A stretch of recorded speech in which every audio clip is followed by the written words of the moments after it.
Scottish Tory leader Douglas Ross demanded answers about the impact of the SNP's decision north of the border.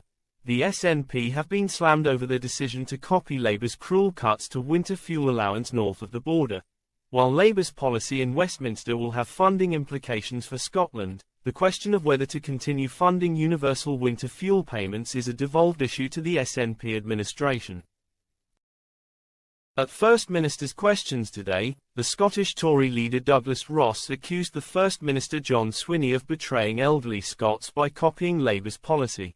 He blasted the political choice made by the SNP to hit older voters, rather than finding savings elsewhere to continue funding the vital welfare policy.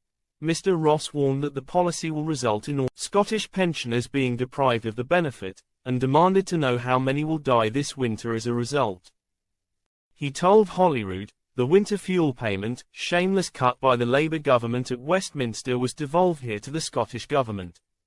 Here in Scotland, the decision not to pay this money to pensioners is one for the SNP Scottish Government.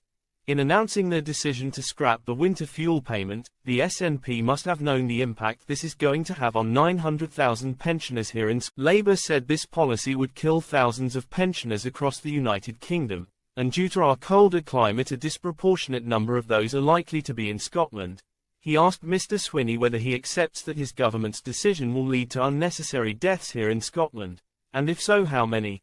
The First Minister responded that he deeply regrets the fact he finds himself in the position he does, and insisted he had planned on continuing the benefit this year irrespective of